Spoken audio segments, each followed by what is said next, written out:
নমস্কার বন্ধুরা, কেমন আছেন সবাই? ইতুস কিচেনের আরও একটি নতুন পর্বে আপনাদের স্বাগত জানাই। আজকে বানাচ্ছি খুবই সিম্পল একটা রেসিপি, আলুর তরকারি, যেটা বানানো যেমন সোজা, খেতেও কিন্তু দারুণ লাগে। এখানে একটা প্যান নিয়ে নিয়েছি, প্যানটা এবার গরম করে নিয়েছি। এর মধ্যে দিয়ে দিচ্ছি 2 চামচ সর্ষের তেল। এটা কিন্তু সাদা তেলও করা যায়, তবে আমাদের না সর্ষের তেলের স্বাদটাই বেশি ভালো লাগে। এর মধ্যে দিয়ে দিলাম হাফ টিস্পুন পরিমাণ কালো জিরে, আর দিচ্ছি 2 চেরা কাঁচা লঙ্কা। সামান্য ফোড়নটা একটু ভাজা ভাজা করে নেব। দেখুন লঙ্কাগুলো কিন্তু ফুটছে। এর মধ্যে দিয়ে দিলাম আলুর টুকরোগুলো। এখানে 2 বড় সাইজের আলু এরকম ছোট ছোট টুকরো করে কেটে নিয়েছি। তেলের মধ্যে আলুটা দিয়ে দিলাম, এবার ভালো করে একটু ভেজে নেব।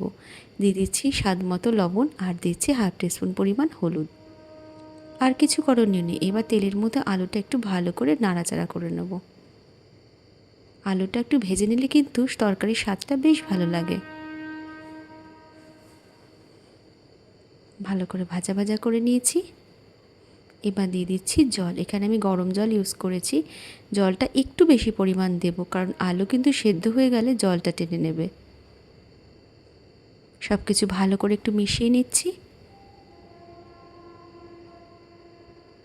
ঝোলটা ফুটে উঠেছে, আর একবার একটু ভালো করে মিশিয়ে নিচ্ছি। আর দিয়ে দিচ্ছি একটা গোটা টমেটো। টমেটোটা কিন্তু আমি আগেই কেটে দিলাম না, আলুটা সেদ্ধ হওয়া পর্যন্ত অপেক্ষা করব। এবার গ্যাসের ফ্লেমটা লো করে দিয়ে ঢাকা দিয়ে দিলাম।